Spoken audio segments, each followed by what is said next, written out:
বনি আদমকে উপদেশ দিয়েছেন। বনি আদমের জন্য এটি হলো উপদেশ। তোমরা যে কোনো কাজ করো, তোমার জ্ঞান যতই থাকুক, তোমার জ্ঞান বুদ্ধি যতই থাকুক না কেন, তুমি প্রত্যেকটা বিষয়ে তুমি তোমার পরিবার, তোমার সাথী, তোমার সঙ্গী, তোমার আহালের সাথে পরামর্শ করো। এই পরামর্শের বিনিময় তোমার এই কাজ বা কর্মের মধ্যে আল্লাহ তাআলা কল্যাণ দিয়ে দিবেন। সুবহানাল্লাহ। তো পরামর্শ করলে এটার মধ্যে কি দিয়ে দিবে? কল্যাণ। ঘরের বিবির সাথে পরামর্শ করলেন, ছেলেদের সাথে পরামর্শ করলেন, সিদ্ধান্ত নেওয়ার মালিক আপনার, কিন্তু পরামর্শ করে যাবেন। সিদ্ধান্ত নিয়েছেন আল্লাহ। ফেরেশতারা কি বলেছিলেন? ইন্নী জাইলুন ফিল আরদি খলিফা ক্বালু আতাজআলু ফিহা মান ইউফসিদু ফিহা ওয়া ইয়াসফিকুদ দিমা ওয়া নাহনু নুসাব্বিহু বিহামদিকা ওয়া নুকদ্দিসু লাক। রব্বুল আলামিন আপনি জমিনের মধ্যে খলিফা নিযুক্ত করে কি করবেন? জমিনের মধ্যে এই খলিফা নিযুক্ত করার পর জিন জাতি যেরকম জমিনের মধ্যে বিশৃঙ্খলা সৃষ্টি করেছিলেন, এই মানব জাতি জমিনের মধ্যে যাওয়ার পর বিশৃঙ্খলা সৃষ্টি করবে, খুনাখুনি করবে, হাঙ্গামা করবে, রক্তপাত ঘটাবে, মাসের পর বৎসর তারা হাজের মধ্যে লিপ্ত থাকবে। আর আমরাই তো আপনার একমাত্র সর্বদাই তাসবিহ পড়তে থাকি, আপনার তাসবিহ, আপনার গুণগান আমরাই তো পড়তে থাকি। কিসের প্রয়োজন জমিনের মধ্যে খলিফা নিযুক্ত করার? আল্লাহ রাব্বুল আলামিন ফেরেশতাদেরকে বললেন, আমি যা জানি তোমরা তা জানো না। আমরা যা জানি তোমরা তা জানো না। পরামর্শ করেছেন আল্লাহ ফেরেশতাদের সাথে, কিন্তু সিদ্ধান্ত নিয়েছেন কে? আল্লাহ। সিদ্ধান্ত নিয়েছেন কে? আল্লাহ। আপনি আপনার প্রতিবেশীর সাথে, ঘর বা ফ্যামিলি আপনজনদের সাথে পরামর্শ করবেন ঠিকই, কিন্তু সিদ্ধান্ত নেওয়ার মালিক আপনার। আপনার সিদ্ধান্ত আপনি নেবেন, তাহলে এটার মধ্যে সফল হবেন। 3 গ্রাম ডিঙ্গায় যদি সিদ্ধান্ত আনেন, এটার মধ্যে সফলতা পাওয়া যাবে, নাও যেতে পারে, তবে আপনারটা থাকবে কি? সিদ্ধান্ত। তো সিদ্ধান্তর কথাই বলতেছি। আল্লাহ রাব্বুল আলামিন পরামর্শ করলেন। তো পরামর্শ করলেন, দুনিয়ার মধ্যে পরামর্শ করা রাসূল সাল্লাল্লাহু আলাইহি ওয়াসাল্লামের একটি সুন্নাহ। পরামর্শ করা কি? একটি সুন্নাহ। যেরকম তাবলীগ জামাতের মধ্যে মানুষ পরামর্শ করে, একজন আমির সপ্তাহে বাকিরা কি দেয়? খেয়াল দেয় যে এখন কি করা যায়।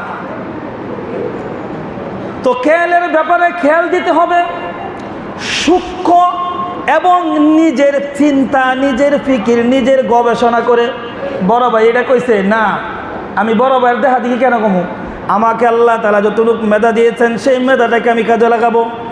অর্থাৎ আপনার সিদ্ধান্ত, আপনার পরামর্শ, এবং সেই পরামর্শটা অথবা এই খেয়ালটা হবে আল্লাহ তাআলা যেন আপনার খেয়ালের প্রতি সন্তুষ্ট হন। যেমন রাসূল করিম সাল্লাল্লাহু আলাইহি ওয়াসাল্লামের জামানায় আল্লাহর রাসূল সাহাবায়ে কেরামদেরকে নিয়ে পরামর্শ করতেন, এবং অধিকাংশ সাহাবায়ে কেরাম যেটার উপর অভিমত দিতেন এটাই রাসূল গ্রহণ করতেন। এমন ঘটনা ঘটেছে, অধিকাংশ সাহাবী, প্রায় 90% সাহাবায়ে কেরাম একমত দিয়েছেন এই ব্যাপারে।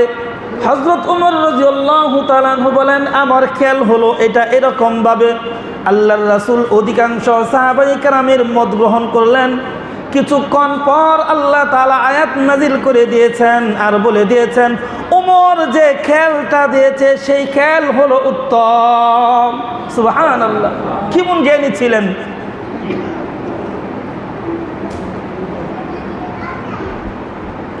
মসজিদে নববীতে আল্লাহর নবীর সাহাবী হযরত বেলাল রাদিয়াল্লাহু তাআলা আনহু আযান দেন। অনেক নির্যাতন সহ্য করতে হয়েছে। তার জিহ্বার মধ্যে ফারাক মেরে দিয়েছিলেন, আর জিহ্বার মধ্যে জড়তার কারণে আশহাদু আল্লা ইলাহা ইল্লাল্লাহ তিনি বলতে পারতেন না, ভালো করে শুদ্ধ করে বলতে পারতেন না। সাহাবায়ে কেরাম পরামর্শ করলেন, বুঝলেন ভাই? সাহাবায়ে কেরাম পরামর্শ করলেন, ওগো আল্লাহর রাসূল, আমাদের মধ্যে কত সুরলা মুয়াজ্জিন রয়েছে। আপনি যদি একজন ভালো মুয়াজ্জিন, সুরলা মুয়াজ্জিন নিয়োগ দেন, তাহলে আমরা মধুর সুরে আযান শ্রবণ করতাম, আযান শুনতাম। আল্লাহর রাসূল সাহাবায়ে কেরামের পরামর্শক্রমে মুয়াজ্জিন পরিবর্তন করে দিয়েছেন, মুয়াজ্জিন পরিবর্তন করে দিয়েছেন। এশার নামাজের পর বেলাল রাদিয়াল্লাহু তাআলা আনহু আর কামরায় যায় না, মসজিদের কোণার মধ্যে বসে রয়েছেন। মসজিদের কোণায় বসে বসে আল্লাহ তাআলার দরবারে কাঁদতেছেন। আর রব্বুল আলামিন তোমাকে এক বলে স্বীকার করার কারণে, তোমার প্রতি ঈমান আনার কারণে আমাকে পর্যাপ্ত পরিমাণ কষ্ট দিয়েছে। আমার শরীরের মধ্যে কয়লার আগুন দিয়ে আংরা দিয়া ছেঁকা দিয়েছে, ছোট ছোট নাবালক বাচ্চাদেরকে আমার পিছনে লেলিয়ে দিয়েছে। আমাকে এই মক্কার অলিতে গলিতে যেরকম কুকুর শ্রীগালকে মানুষ ছেঁচড়ায়, এরকমভাবে আমাকে প্রহার করেছে, কষ্ট দিয়েছে। এই পর্যন্ত শেষ নয়, আমাকে চাটাইয়ের মধ্যে বলে ওই উত্তপ্ত মরুভূমির মধ্যে রেখে এসেছে। শুধু তাই নয়, তারপরও আমি তোমার নামটাকে এক মুহূর্তের জন্য বলি নাই, আমি তোমার নামটাকে এক মুহূর্তের জন্য বলি নাই। শেষ পর্যন্ত আমার জিহ্বার মধ্যে ফেরাক মেরে দিয়েছে, যেন আমার জিহ্বাটাকে না লড়াইতে পারি। আর রব্বুল আলামিন, আমার কি দোষ? জবানের আমার কি দোষ? আমার কি দোষ? যেই দোষের কারণে আমাকে আজকে আজান দেওয়া থেকে, মুয়াজ্জিনের দায়িত্ব থেকে বাতিল করা হয়েছে, বিরত রাখা হয়েছে। আর রব্বুল আলামিন, তোমার নিকট আমি অভিযোগ দায়ের করলাম। আল্লাহ রাব্বুল আলামিন এই বিলাল রাদিয়াল্লাহু তাআলা আনহুর দোয়া কবুল করলেন। আজান সরলা মুয়াজ্জিন সুন্দরভাবে সরলা কণ্ঠে আজান দিয়েছেন, কিন্তু সেই আজান আরশের মধ্যে পৌঁছায় নাই। আল্লাহর রাসূল মসজিদে নববীর মধ্যে এসেছেন। মসজিদে নববীর মধ্যে আসার পর একবার বাহিরে যায়, আরেকবার ভিতরে ঢুকে, একবার বাহিরে যায়, আরেকবার ভিতরে ঢুকে। কেন ফসর হয় না? পেরেশান হয়ে গেছেন। এমনি আল্লাহর রাসূল জিবরাইল আমিনকে পাঠাইছেন, ও জিবরাইল যাও। জিবরাইল আমিন আইসা বলতেছেন, ও আল্লাহর রাসূল, আজকে কি জমিনে মসজিদে নববীতে আজান হয় নাই? আল্লাহর রাসূল বলেন, অন্যদিন যেরকম ভাবে আজান হতো তার চাইতে আরো অনেক সুন্দরভাবে আজান আজকে হয়েছে। জিবরাইল আমিন বলেন, আজকের আজান আরশ পর্যন্ত পৌঁছায় নাই। ও আল্লাহর রাসূল, যে বেলাল আজান দিতেন, ওই বেলাল যদি আজান না দেয়, যতক্ষণ পর্যন্ত আজান না দিবে ততক্ষণ পর্যন্ত সূর্য পূর্ব দিক থেকে উদয় হবে না। তো পরামর্শক্রমে যে পরামর্শ করেছিলেন সেই পরামর্শের ব্যতিক্রম হয়েছে। তো পরামর্শ ঘরের ফ্যামিলির সাথে, পরিবারের সাথে, আপনজনদের সাথে যে কোনো কাজ আমরা করব, প্রতিটা কাজ করব পরামর্শক্রমে। এই পরামর্শ রাসূল করিম সাল্লাল্লাহু আলাইহি ওয়াসাল্লামের সুন্নাত। যদি এই কর্মের মধ্যে কোনো ধরনের খারাপি থেকে থাকে, এই পরামর্শ করার কারণে সর্ব ধরনের প্রতিকূলতা এবং খারাপি আল্লাহ তাআলার রহমতের বিনিময় দূর করে দিবেন। কিন্তু মানুষ পরামর্শ করতে চায় না, গোপনে গোপনে করতে চায়। যখন দরাকা বিপদ পড়ে তখন এদের নিকট কি আবার যা। তো আমরা প্রতিটা ক্ষেত্রেই পরামর্শ করব। আর পরামর্শ যিনি দিবেন তিনার এই কল্যাণগামী চিন্তা করতে হবে। আমার নিকট ওই বান্দাকে আল্লাহ তাআলা পাঠাইছেন, অতএব তার সর্বোপরি কামিয়াবি, তার মঙ্গল, তার খায়ের কাম মনে করে পরামর্শ দিতে হবে। নাকি আরেকজনকে ডাবাইবার লাগি, আরেকজনকে ডাবাইবার লাগি আর আরেকজনকে উঁচু করার লাগি পরামর্শ দেওয়া যাবে না। এটার মধ্যে যদি দেওয়া হয় তাহলে এটা হলো গজব, লানত। পরামর্শ দিতে হবে আল্লাহ তাআলাকে রাজি আর খুশি সন্তুষ্ট করার জন্য আমার নিকট আল্লাহ তাআলার ওই বান্দা আসছে। আমার যে পরিমাণ তৌফিক আছে, যে পরিমাণ মেধা আছে, আমি আমার মেধা অনুযায়ী তাকে সুন্দর একটি পরামর্শ দিব। আর পরামর্শ দেওয়ার ক্ষেত্রে আমরা এরকম চিন্তা করব না, মনে সংকীর্ণ থাকবো না, কার্পণ্য থাকবো না, এবং আত্মীয়করণ করব না, যেটাকে বলা হয় স্বজন প্রীতি। স্বজন প্রীতি করা যাবে না, তাহলে এই পরামর্শের মধ্যে আসবে কল্যাণ। আমরা যখন তাবলিগের মধ্যে বসি, ডান দিক থেকে পরামর্শ শুরু হয়। তাবলিগের মধ্যে উসুল আছে যে নিজের খেল নিজে দেই, আরেকজনের খেল না কাটি, এবং আরেকজন যে খেল দিছে সেই খেলের উপর বেশি বেশি করে না দেই। ইমাম সাহেব হুজুর যেহেতু বলছেন এই খেল, আমরা সবাই এই খেল দেই, এইটা ওই দেই। আবার এরকমও নাই যে মুয়াজ্জিন সাহেব এই খেল দিছে, আমরা সবাই তার বিপরীত। ভালো কাজটা যদি হয়, আমরা তার বিপক্ষে যাইয়া ভালো কাজটাকে আমরা কি করব? খারাপে পরিণত করব।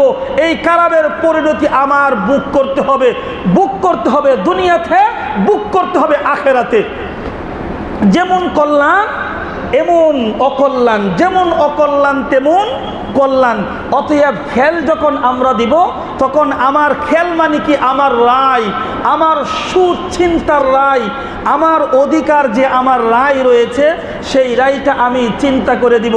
আমি যদি একজন চোরকে চুরি করার জন্য খেল দেই, তাকে পরামর্শ দেই, চোর চুরি করার পর যে পরিমাণ পাপ কামাইছে, আমি তাকে খেল দেওয়ার কারণে এই পরিমাণ পাপের ভাগীদার আমি পাবো। এটা হলো খেলের বিপরীত। এতগুলি কথা এই জন্য বলতেছি, সামনে আসন্ন উপজেলা পরিষদ নির্বাচন। সামনে কি? আসন্ন উপজেলা পরিষদ নির্বাচন। নির্বাচন মানে এটা একটা প্রক্রিয়া, আপনার রায়টা মুখে না, সরকার পদ্ধতি দিয়েছেন ব্যালট পেপারের মাধ্যমে। এটা আপনার একটা সুচিন্তা রায়, এটা আপনার একটা খেল। ইসলাম আপনার খেলের ব্যাপারে অথরিটি দিয়েছে, আপনার খেলের ব্যাপারে আপনাকে স্বাধীনতা দিয়েছে যে আপনি আপনার খেলটা দিবেন স্বজন প্রীতির মাধ্যমে না, একেবারেই আজগুরেন। আপনি নিজে নিজে চিন্তা করে যে আপনি কাকে আপনার প্রতিনিধি বানাইবেন, একজন ভালো মানুষকে প্রতিনিধি বানাইবেন, নাকি একজন ঘুষখোর, সুদখোর, মদখোর, জিনাখোর, ব্যভিচারী যে সবসময় চুরের পিছনে ঘুরে, তাকে আপনি খেল দিবেন। এটা হলো সেই খেল। বসে যে আমরা খেল দেই, সেই খেলটা হলো ব্যালট পেপারের মাধ্যমে, যে আমি একজন আমার প্রতিনিধি আমি নিযুক্ত করব। সেই প্রতিনিধি কেমন হবে, ভালো হবে না মন্দ হবে, আমি আমার ভালো চাই না আমি আমার খারাপ চাই, সেই খেল সেই চিন্তা আমার করে আমার খেল দিতে হবে। যদি আপনার কাউকে পছন্দ না হয়, আপনি বিরত থাকবেন। যদি মনে করেন সবাই কাফুনচুর, দরকার নাই, আপনার প্রয়োজন, তবে আপনি যদি আপনার খেলটা দেন, তবে আপনার খেল মানে আপনার বুট, আপনার মূল্যবান চিন্তা, আপনার মূল্যবান রায় আপনি একজন ভালো মানুষের পক্ষে দিবেন। যদি ভালো মানুষের পক্ষে দেন, ওই ভালো মানুষটা যতগুলি কাজ করবেন, সেই কাজের সওয়াবের একটি ভাগীদার আপনি পাবেন। আর যদি খারাপের পক্ষে দেন, খারাপের পক্ষে যদি আপনার খেল দেন, আর সেই খারাপ ব্যক্তি আপনার রায় পাইয়া, আপনার ব্যালট পেপারের মাধ্যমে ভোট পাইয়া যিনি নির্বাচিত হয়েছেন, প্রতিনিধি হয়েছেন, সেই প্রতিনিধি যখন যতগুলি গুনাহের কাজ করবে, বিধবার মাল লুট করবে, এতিমের মাল লুট করবে, মাল চুরি করবে, রাস্তাঘাটের মাল খেয়ে ফেলবে, এমনকি গুরুস্তরের টাকা পর্যন্ত তারা রেহাই দেয় না। এই যে চুরির কাজে আপনি নিয়োজিত করলেন, দুনিয়াতে যেমন আমরা একজন বাটপার আর চিটারকে প্রতিনিধি বানিয়ে আমরা ক্ষতিগ্রস্ত হলাম, এবং আখেরাতে হাসরের ময়দানে আমি আমার এই খেলটা বাটপার আর চিটার আর গুনাহগার আর ফাসেকের পক্ষে আমার এই খেলটা দেওয়ার কারণে আল্লাহ রাব্বুল আলামিন ওই কঠিন হাসরের ময়দানেও আমাকে ছাড়বে না। অতএব আমার খেয়াল থাকবে, আমার রায় থাকবে, আমার সিদ্ধান্ত থাকবে, আমার মূল্যবান চিন্তা থাকবে একজন ভালো মানুষের পক্ষে। শুধু ভোটের বেলা না, যে কোনো ক্ষেত্রে একজন ভালো মানুষ নিযুক্ত করবেন, যে কোনো ক্ষেত্রে, সামাজিক ক্ষেত্রে, রাষ্ট্রীয় ক্ষেত্রে, যে কোনো ক্ষেত্রেই আমরা একজন ভালো মানুষ নিযুক্ত করব এবং ভালো খেয়ালটা আমি দিব। আমার চরম শত্রু হোক, যদি সে ভালো, তার পক্ষে আমি রায় দিব। তার সাথে আমার অনেক দিন যাবৎ কথাবার্তা নাই, কিন্তু সে ভালো কাজ করেছে, তাকে আমি মারহাবা দিব।